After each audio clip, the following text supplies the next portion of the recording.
Gamete study centre में आपका स्वागत है। हम हिंदी ग्रामर का अध्ययन कर रहे हैं। इसके अंतर्गत हमने स्वनिम, रूपिम, शब्द, पद का अध्ययन कर लिया है। आज हम जिस विषय वस्तु का अध्ययन करेंगे वह है वाक्यांश या पदबंध और पद क्रम का। आइए हम देखते हैं कि वाक्यांश और पद क्रम क्या होता है। पदबंध को वाक्यांश भी कहा जाता है। यह अंग्रेजी में फ्रेज कहलाता है। जो पदबंध या वाक्यांश होता है यह कई पदों से बना हुआ ऐसा वाक्यांश होता है जो एक ही पद का काम करता है, पदबंध कहलाता है। कहने का तात्पर्य यह है कि पदबंध में एक से अधिक शब्द होते हैं और ये शब्द परस्पर जुड़ करके एक वाक्यांश बनाते हैं और ये एक वाक्यांश के रूप में वाक्य में प्रयोग किए जाते हैं, तो ये पदबंध कहे जाते हैं।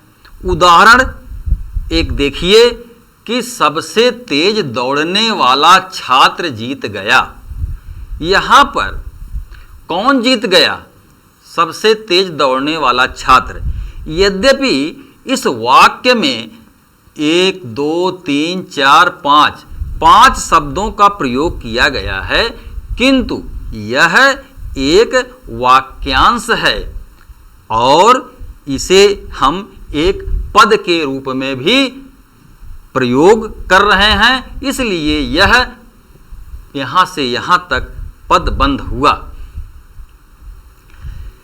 जो पदबंध होते हैं ये शब्दों के योग से बनते हैं तथा ये एक इकाई यानी यूनिट की तरह काम करते हैं।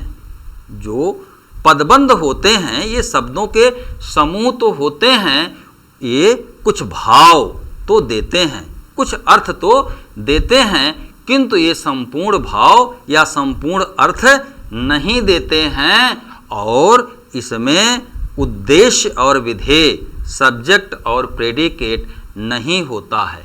जैसे अगर हम कहें पूरब में दीवार पर, इससे आपको कुछ भाव तो अस्पष्ट होता है किंतु पूर्ण भाव अस्पष्ट नहीं होता है, इसलिए यह दोनों पदबंध या वाक्यांश हुआ। जो पदबंध है यह शब्द से तो बड़ा होता है किंतु यह उपवाक्य से छोटा घटक होता है। यह शब्द और उपवाक्य के बीच का घटक है। जो उपवाक्य होते हैं वे पदबंधों से बनते हैं। पदबंध जो होते हैं ये स्वतंत्र रूप से प्रयोग में नहीं लाए जाते। इनका जो अस्तित्व होता है वह वाक्यों के संदर्भ में ही प्रासंगिक होता है। वस्तुतः ये वाक्य में प्रयुक्त होकर के व्याकरणिक कार्यों को करने वाली, व्याकरणिक प्रकारों को पूरा करने वाली इकाइयां हैं। जो पदबंध होता है वह पदबंध एक शब्द का भी हो सकता है और एक से अधिक शब्द का भी हो सकता है।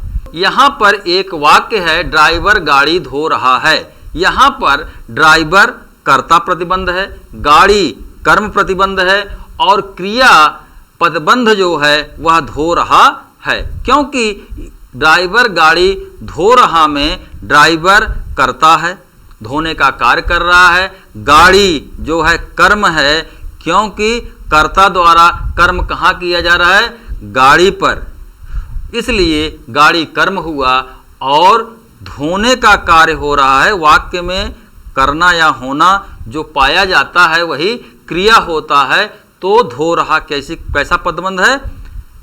क्रिया पदबंध है। दूसरा वाक्य है कि मेरा ड्राइवर दोनों गाड़ियां धो रहा है। इस दूसरे वाक्य में मेरा ड्राइवर दो शब्दों से बना हुआ पदबंध है, दोनों गाड़ियां दो शब्दों से बना हुआ पदबंध है, धो रहा है 3 शब्दों से बना हुआ पदबंध है। तो इस तरह पदबंध ड्राइवर एक शब्द का भी हो सकता है, दो शब्दों का भी हो सकता है, यानी एक या एक से अधिक शब्दों से पदबंध का निर्माण हो सकता है। जो पदबंध हैं ये पदबंध कई प्रकार के होते हैं, जैसे संज्ञा पदबंध, सर्वनाम पदबंध, विशेषण पदबंध, क्रिया विशेषण पदबंध आदि।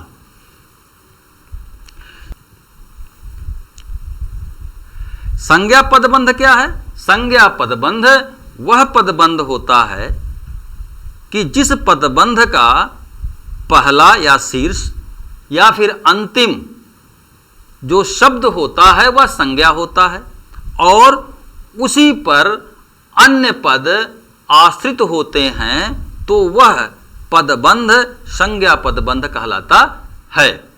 जैसे चार ताकत मजदूर, यहाँ पर चार ताकत मजदूर एक पदबंध है जिसमें तीन शब्दों का प्रयोग किया गया है। यहाँ पर जो मजदूर शब्द आया हुआ है इस पदबंध में सबसे लास्ट में आया हुआ है और यही इसका कर्ता कारक है और इस पर आश्रित जो शब्द हैं वे चार और ताकतवर हैं। इसलिए यह जो चार ताकतवर मजदूर, यह पदबंध कौन सा पदबंध है? संज्ञा पदबंध। राम ने लंका के राजा रावण को मार दिया, तो यह पदबंध जो है यह भी संज्ञा पदबंध है, क्योंकि रावण को इस पर आधारित है और यह कर्म कारक है। तीसरा है अयोध्या के राजा दशरथ, यहाँ पर दशरथ शब्द जो है यह संज्ञा है, जो अयोध्या के राजा हैं ये संबंध कारक है और इसलिए संज्ञा पदबंध है। आसमान में उड़ता गुब्बारा, यह भी एक पदबंध है, किंतु इसमें उड़ता क्रिया आया हुआ है गुब्बारा के पहले, यह लिए यह कृदंत कर्ता कारक है। दूसरा जो पदबंध है वह है सर्वनाम पदबंध। ऐसा पदबंध जो सर्वनाम का कार्य करते हैं, ऐसे पदबंधों में सर्वनाम पहले भी आ सकता है और बाद में भी आ सकता है। जैसे दैव का मारा वह बर्बाद हो गया, ये जो पदबंध है जिसमें कई शब्द प्रयोग किए गए हैं, इस पदबंध में वह बाद में आया है, तो यह कैसा पदबंध है? सर्वनाम पदबंध है। दूसरे वाक्य में लोगों की नज़र में गिरे हुए तुम अपने को कैसे संभाल पाओगे, यहाँ पर जो तुम शब्द है यह सर्वनाम है और बाद में आया है इस पदबंध में, इसलिए यह सर्वनाम पदबंध है। मुझ अभागे को कुछ दिन की मोहलत मिल जाए, तो यहाँ पर जो मुझ शब्द आया हुआ है यह सर्वनाम है, अभागे को इसके साथ जुड़ा हुआ है, तो यहाँ से लेके यहाँ तक जो पदबंध है यह सर्वनाम पदबंध है। तीसरा है विशेषण पदबंध। ऐसा पदबंध जिसका शीर्ष या फिर अंतिम पद विशेषण होता है, तो वह पदबंध विशेषण पदबंध कहलाता है। जैसे तेज चलने वाली गाड़ियाँ, इस पदबंध में गाड़ियाँ कैसी हैं? तेज चलने वाली गाड़ियों का ये विशेषण है। यह पदबंध पहले है, तो इसलिए यह विशेषण पदबंध हुआ। उस घर के कोने में बैठा हुआ आदमी, आदमी की विशेषता यहाँ उस घर के कोने में बैठा हुआ पदबंध बता रहा है, इसलिए यह विशेषण पदबंध हुआ। अगला है घोड़ा अत्यंत सुंदर, फुर्तीला और आज्ञाकारी होता है। यहाँ पर घोड़ा जो संज्ञा पद है इसकी विशेषता अत्यंत सुंदर, फुर्तीला, आज्ञाकारी बता रहा है, तो यह विशेषण पदबंध हुआ। जो विशेषण पदबंध है कभी कभी विशेष के बाद लगना है और जो विशेष के बाद लगता है वह पदबंध पूरक के रूप में जाना जाता है। यहाँ पर अत्यंत सुंदर, फुर्तीला, यह पूरक पदबंध है। अगला है क्रिया पदबंध। ऐसा पदबंध जिसमें मुख्य क्रिया पहले आती है, उसके बाद अन्य क्रियाएं आती हैं, उससे मिलकर एक समग्र इकाई बनती है, तो वह पदबंध क्रिया पदबंध कहा जाता है। जैसे वह बाजार आया होगा। यहाँ पर इस पदबंध में जो मुख्य क्रिया है वह पहले आई है, तो इसलिए यह क्रिया पदबंध हुआ। मुझे राम छत से दिखाई दे रहा है। इस पदबंध में क्रिया दिखाई पहले आया हुआ है, इसलिए यह क्रिया पदबंध यहाँ से यहाँ तक हुआ। तीसरे वाक्य में महेश नदी में डूब गया। इस क्रिया पदबंध में मुख्य क्रिया डूबना पहले आई है, इसलिए यह क्रिया पदबंध हुआ।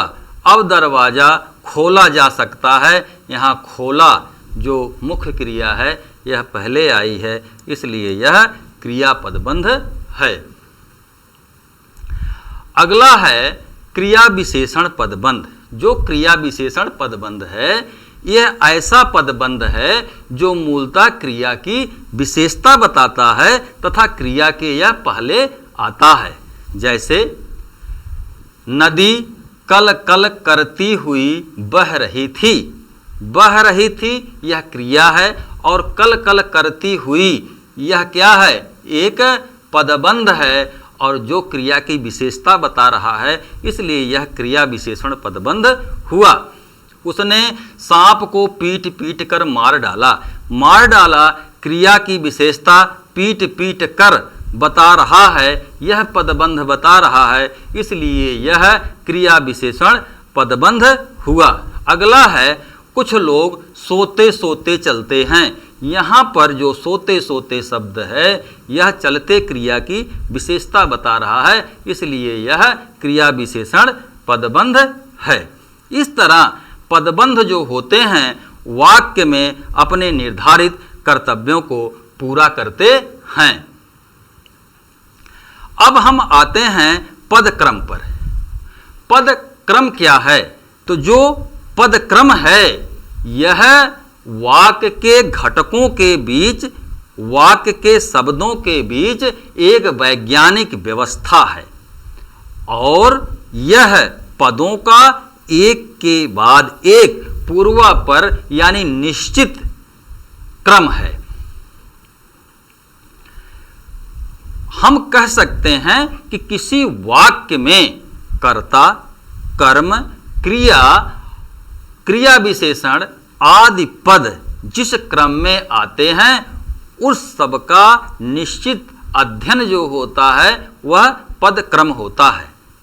तो जो पदक्रम है वह हर भाषा में अलग अलग होता है। हिंदी में अलग होता है और अंग्रेजी में अलग होता है। किसी भी भाषा में पदों के या शब्दों के क्रम में परिवर्तन करने से अर्थ का अनर्थ हो जाता है। जैसे राम हरि को पीटता है, एक वाक्य है, इसमें राम जो है हरि को मार रहा है, ऐसा अर्थ द्योतित होता है, ऐसा अर्थ निकलता है। किंतु अगर पद का परिवर्तन कर दिया जाए, राम की जगह हरि कर दिया जाए और हरि की जगह राम कर दिया जाए तो हो जाता है हरि राम को पीटता है। तो यहाँ पर जो अर्थ निकला वह उल्टा हो गया। यहाँ राम को हरि नहीं बल्कि हरि राम को पीट रहा है। इसलिए किसी भी भाषा में पदों के क्रम का होना अति आवश्यक है। यहाँ पर जो परिवर्तन पद क्रम में हुआ है वह संज्ञा के पद क्रम में परिवर्तन हुआ है। वाक्य के स्तर पर शब्द क्रम या पद क्रम की वही भूमिका होती है जो कारक विभक्तियों का होता है। कारक विभक्तियां परसर्ग होती हैं। आप उदाहरण रूप से देखें कि उदाहरण है कि सांप मेढक को खा रहा है या सांप मेढक खा रहा है। तो ये जो पदक्रम है इस पदक्रम में सांप मेढक को खा रहा है, किंतु यहाँ पर यदि आप सांप की जगह मेढक, मेढक की जगह सांप कर दें तो मेढक सांप को खा रहा है। संज्ञा पदक्रम को उल्टा कर देने से अर्थ में परिवर्तन हो गया। यहाँ पर कर्ता जो है सांप है और यहाँ पर कर्ता कौन है? मेढक है। यदि संज्ञा के बाद विभक्ति चिन्ह लग जाए तो विभक्ति चिन्ह से हम कर्ता कर्म का पता लगा सकते हैं। अब यहाँ देखिए कि सांप मेढक को खा रहा है। यहाँ पर जो विभक्ति चिन्ह लगा हुआ है को, कर्म को, यानी मेढक पर कर्म कर रहा है, मेढक को खा रहा है। यहाँ पर मेढक कर्म है और सांप कर्ता है। दूसरे वाक्य में इस को मेढक के पहले लगा दिया गया कि मेढक को सांप खा रहा है, तो वाक्य का अर्थ परिवर्तित नहीं हुआ। यहाँ पर इस वाक्य में भी मेढक को सांप खा रहा है और पहले वाक्य में भी सांप मेढक खा रहा है। तो पहले में मेढक क्या है? कर्म है, और दूसरे में भी मेढक क्या है? कर्म है। इसलिए अर्थ में यहाँ परिवर्तन नहीं हुआ।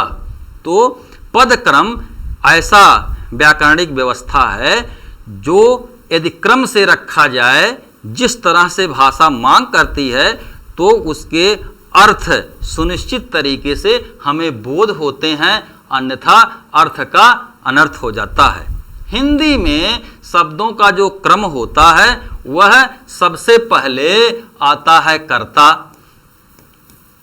उसके बाद आता है कर्म और उसके बाद आता है क्रिया। जैसे वाक्य के माध्यम से आप समझिए कि राम पुस्तक पढ़ता है, तो यहाँ पर राम जो है यह कर्ता है, पुस्तक जो है वह कर्म है और पढ़ता है यह क्रिया है। तो यह वाक्य एक निश्चित क्रम में है, कर्ता कर्म और क्रिया। अंग्रेजी में कुछ अलग होता है। जैसे आप देखिए कि ही इज रीडिंग बुक, तो अब यहाँ पर देखिए कि ही जो करता है यह पहले आया हुआ है और रीडिंग क्रिया बीच में है और बुक कर्म जो है वह बाद में है। यानी हिंदी में जो पदक्रम होता है वह अंग्रेजी से अलग होता है। इस तरह से हम लोगों ने पद व्यवस्था और पदक्रम का अध्ययन किया है। धन्यवाद।